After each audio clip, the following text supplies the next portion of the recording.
ആവേശ സ്വീകരണം നൽകുന്ന മണ്ണിലേക്ക്, അക്ഷരനഗരിയുടെ മണ്ണിലെ അനിശ്ചിതനായ പോരാളി, വീരന്മാർ നെഞ്ചും വിരിച്ചു നിൽക്കുന്ന തോട്ടേക്കാട്ടുനാടിന്റെ കണ്ണിലുണ്ണി, ചെന്നെത്തുന്ന വേദികളിലെല്ലാം തന്റെ അഴക് കാട്ടി ആരാധക ഹൃദയങ്ങൾ കീഴടക്കുന്ന രാജകേസരി, അതെ, ഗജമായി ഭൂമിയിൽ പിറവി കൊണ്ടവർ കൊതിക്കുന്ന വേറിട്ട സൗന്ദര്യത്തിന്റെ നേർരൂപം, സൗമ്യതയുടെയും ശാന്തതയുടെയും നേർവാക്കായി ആന കേരളത്തിന് അഭിമാനമാകുന്ന ഗജരാജൻ ഇവൻ വരികയാണ്.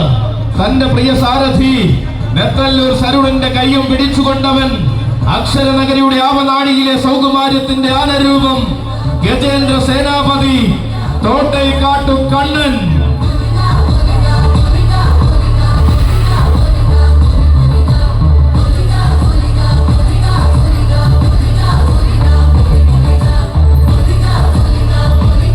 വെല്ലുവിളികളുടെ പാഴ്സരങ്ങളും വിമർശനങ്ങളുടെ ഇല്ലാ കഥകളും തെല്ലും വില പോകില്ലെന്ന് പാടെ തെളിയിച്ച വില്ലാളി വീരൻ.